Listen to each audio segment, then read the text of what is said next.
docuseries Heartstrings. Please welcome our friend, the fabulous Dolly Parton. What happens when America's sweetheart walks into a studio ready for warmth, but gets cold shoulders instead? This is not about yelling or screaming. This is about staying calm, keeping your dignity, and knowing when to say enough is enough. What went down on The View that day ended with shocked silence, broken cameras, and a walkout nobody expected. This was a masterclass in grace under pressure that nobody will ever forget. The studio looked absolutely perfect that winter morning. Golden lights glowing softly everywhere. Holiday decorations carefully placed in every corner. Candles flickering behind the glass desk. Wreaths hanging beautifully on the windows, and that cozy feeling The View loved to show off during the holiday season. Everything looked safe, welcoming, and friendly. The atmosphere screamed warmth and holiday cheer. Dolly Parton noticed everything the second she walked onto that set. She wore black sequins that sparkled without being too flashy or demanding attention. Her blonde hair was styled perfectly, softer than what people usually see on stage. She waved at the crowd with that signature warmth, and that famous smile pulled instant applause from everyone in the room. The energy was electric with excitement. Joy Behar watched her closely from across the table, not smiling, not frowning, just staring with an intensity that felt calculating. Whoopi Goldberg leaned forward like she always does, taking control of the moment with her natural authority. Please welcome the one and only Dolly Parton. The cheers got even louder, filling every corner of the studio. Dolly nodded graciously. I'll put her hand over her heart for a second in genuine appreciation and sat down with her hands folded neatly on the table like the lady she is. Two View mugs sat between her and Joy like ceramic walls in a conversation that had not even started yet. Thank you for having me, Dolly said with that warm voice everyone recognizes instantly. It's good to be here. Her tone was gentle, familiar, and completely disarming. You could feel the audience already loving her presence. For the first few minutes, everything went exactly as planned. Whoopi asked about Dolly's new music projects and upcoming releases. Another host brought up her incredible literacy work and the millions of lives she has touched. There was genuine laughter, deep respect, and safe topics all around. Dolly answered easily, thoughtful, but brief. Never bragging about her accomplishments, never sounding rehearsed or fake. She talked about creativity with passion, giving back to communities, and how she never imagined any of this growing up dirt poor in the Tennessee mountains. Her humility was touching and real. Then Joy leaned in, and everything changed in an instant. Not loud, not aggressive, but with that obvious shift in energy that everyone could feel. Her posture tightened noticeably. Her head tilted in that particular way, signaling she was no longer listening, but getting ready to attack. The temperature dropped. So, Dolly, Joy said, her voice casual but sharp underneath like a hidden blade. You've been doing this a long time, Dolly smiled warmly. I have. Yes. Joy nodded slowly, deliberately. Decades, really. Different times, different crowds by different generations. And somehow you have never really changed your look at all. A pause. Not long enough to interrupt the flow, but long enough to feel completely deliberate and loaded. Dolly blinked once, still maintaining that beautiful smile. Well, she said lightly, I've always believed if you know who you are deep down, you don't need to chase every single trend that comes along. The audience made approving sounds, murmuring their agreement. Joy didn't smile back at all. But don't you think, she pushed harder, that there's something fake about that consistency? I mean, big hair, sparkles everywhere, the over-the-top femininity. Some people might say it's pretty outdated in today's world. The mood in the studio shifted hard and fast. Whoopi glanced sideways with concern in her eyes. One co-host shuffled her papers nervously. Dolly didn't move a muscle, didn't tense up, didn't even let that smile drop from her face. Instead, she tilted her head slightly with grace. Well, Joy, she said gently, I've always thought femininity wasn't something to be embarrassed about or apologize for. It's just one way of being strong in this world. Joy's lips pressed together tightly. Sure, she said dismissively, but don't you worry that younger women see that and think success means looking a certain way. That being taken seriously in any field requires all the glitter and glamour. The words hung there heavy in the air. Not a direct insult, but definitely not a compliment either. The implication was crystal clear. Dolly's fingers rested calmly together, her perfect nails tapping once softly against the glass table. "What? I think young women are smart enough to decide for themselves what empowers them," she replied with conviction. "And I trust them more than I trust labels that try to box them in." A genuine wave of applause moved through the crowd. Joy leaned back in her chair and crossed her arms defensively. "I'm just saying," she added with an edge, "you've built a brand over the years, and brands can sometimes hide the real substance underneath all the packaging."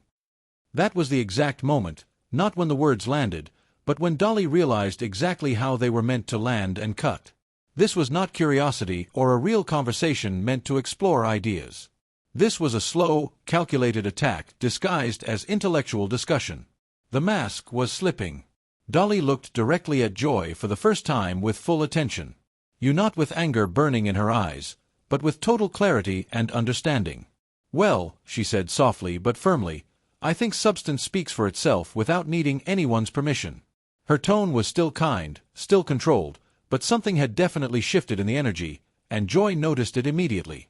She smiled faintly like she had finally gotten under Dolly's skin and drawn blood. "Of course," Joy replied smugly. "I just think it's worth examining and questioning." Dolly nodded once with dignity.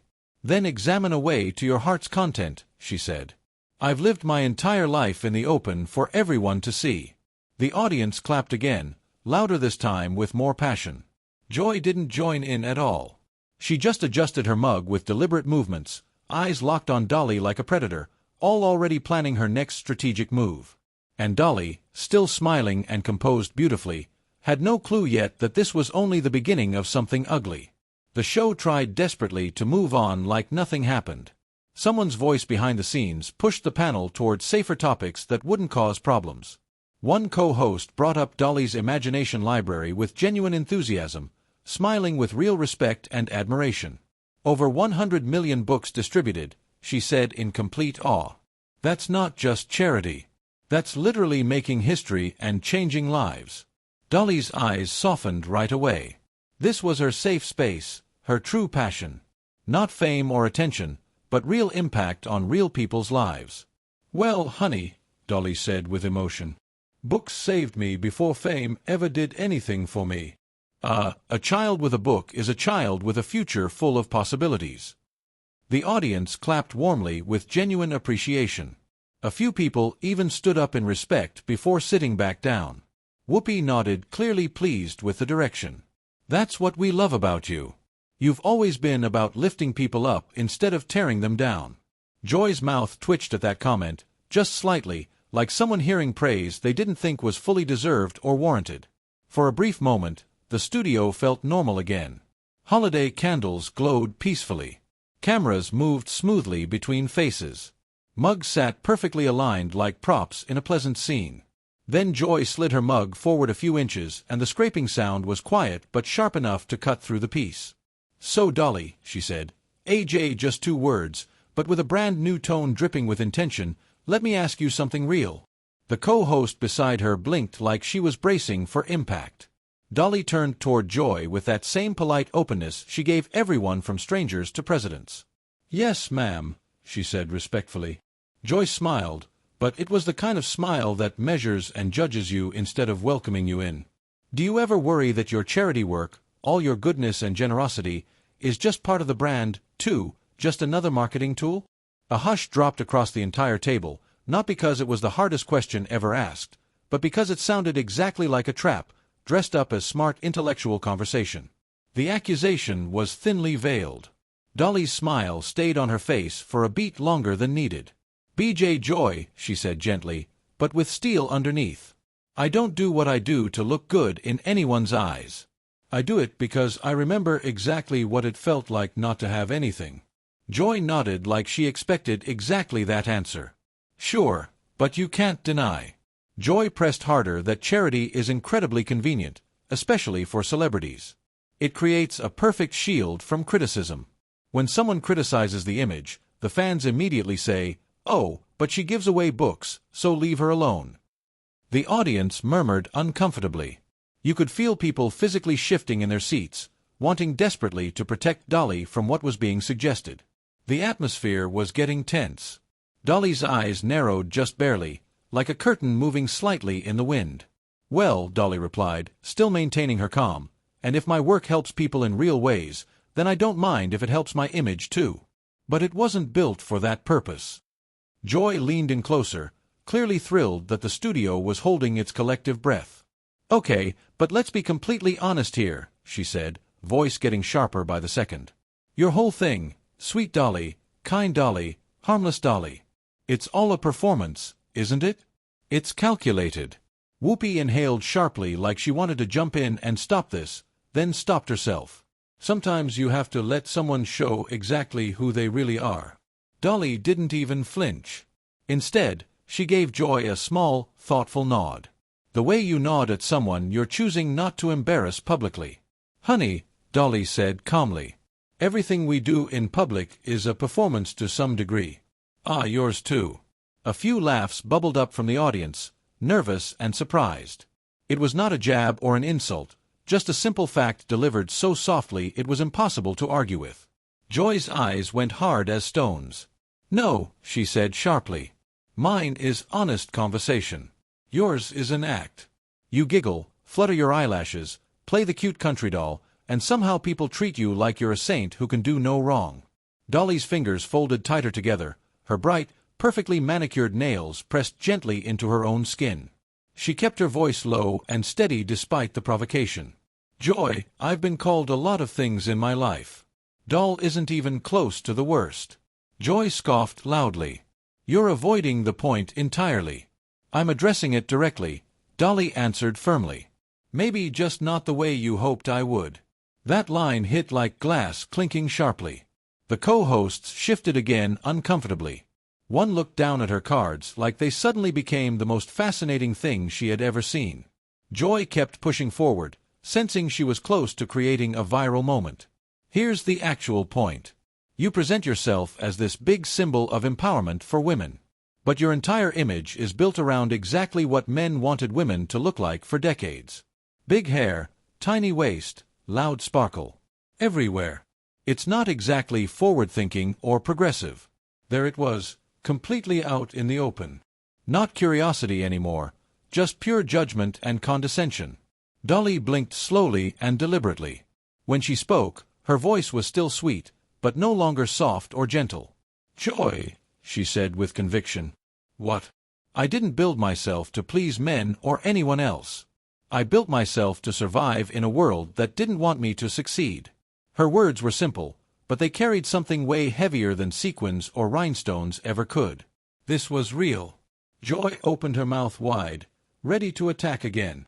But Dolly held up one finger, polite, calm, but absolutely firm. "And before you decide what kind of woman I am," Dolly continued with quiet power, "you might want to ask yourself something important." Joy's face tightened visibly. "What?" Dolly's smile came back, but it looked completely different now. It was not warmth anymore. It was pure composure and control. "When you look at me," Dolly asked quietly but pointedly, "do you see a woman who chose her own life and path, or do you only see what you've been taught to resent and tear down?" The studio went completely still and silent. It was not a mic drop moment yet. It was actually worse for Joy. It was a mirror being held directly up to her face, forcing her to see herself. Joy's lips parted in shock. She tried to laugh it off dismissively, but the laugh sounded weak and completely forced. It died quickly. "Oh, please," she snapped defensively. "Resent? I'm just tired of watching grown women play dress-up and calling it empowerment like it means something." The audience gasped collectively. The holiday set suddenly felt like a stage for something much darker and more intense. Dolly's eyes moved from Joy's face to the camera, then back with purpose. And for the first time, you could see it clearly written all over her face. Thus, Dolly was not trying to win some argument. She was trying desperately not to lose her cool completely. "Joy," she said, voice still even and measured, "I've never once asked you to like my hair or approve of my style." Joy shrugged dismissively. "Well, it's pretty hard not to notice it." Dolly nodded slowly and deliberately. "And I've never asked you to approve of my personal choices," she added with dignity. Joy leaned back, looking smug again and satisfied. Then why are you being so defensive about everything? Dolly paused intentionally. The silence was long enough to make everyone in that room swallow hard. Because you're not discussing my choices honestly, Dolly said clearly. You're mocking them and trying to humiliate me. Joy's face went bright red. That's completely ridiculous. Is it really? Dolly asked on, still quiet but powerful. Or is that just what bullies say when they finally get called out for their behavior? The word bullies rolled through the room like actual thunder. Whoopi's eyes went wide with shock. One co-host actually froze completely mid-movement. Joy's whole body stiffened defensively, her tone turning razor-sharp and dangerous. Don't you dare call me a bully, she hissed through clenched teeth. I'm asking legitimate questions. Dolly's voice did not rise even 1 decibel. That's the thing, Joy, Dolly replied with precision. Real questions are meant to understand and learn. Yours are specifically meant to hurt and embarrass. Joy's smile disappeared completely from her face. For a quick moment, you could see the calculations happening in her brain. Push harder. Break her down. Get the viral clip everyone will share. And she absolutely did. Well then, Joyce said aggressively, leaning forward hard across the table. Let's cut straight to the truth here. You're not the saint people think you are. You're a savvy businesswoman who sold a fantasy to millions. And you sold it so well people forgot to ask who you really are underneath it all. The air got thick and heavy. Even the audience, usually ready to react to everything, went dead, silent. They could sense something sacred had just been crossed. Dolly did not move a muscle, but her hands slowly unlinked. Her shoulders lifted slightly, then settled carefully, like someone getting ready for battle without wanting it to show. Her smile faded to something neutral and controlled. And when she finally spoke, her voice was calm enough to be genuinely scarier than any yelling could ever be. Joy, she said softly, but with authority, you keep talking like you actually know me as a person. Joy's eyes narrowed into slits. I know what you choose to show the world. Dolly nodded once with understanding. And you keep pushing and prodding, she continued steadily. Like you're desperately hoping I'll finally snap and lose control so you can feel justified and right. Joy scoffed loudly. That's absolutely ridiculous. Dolly leaned in. Not aggressive, not theatrical, just enough to close the physical gap between them. No, honey, she said with certainty. That's exactly what this entire thing is really about. The studio held its collective breath. Because Dolly Parton, America's beloved sweetheart, had completely stopped being sweet. And Joy Behar just realized with horror that she might have pushed the one person in that room who did not need to raise her voice even once to completely win. Joy opened her mouth wide to fire back, but Dolly spoke first with authority. One more question from you like that, Dolly said, still quiet but deadly serious. And we're going to have a very different kind of conversation. Joy blinked rapidly. For the first time all day, she had absolutely no comeback ready. But she was not the type to back down or retreat. She just smiled thin, sharp, and genuinely dangerous. Good, Joyce said coldly. Because I'm not done with you yet. And the way she said those words made the producers behind the cameras frantically grab their headsets. Everyone in that building knew now this was not an interview anymore.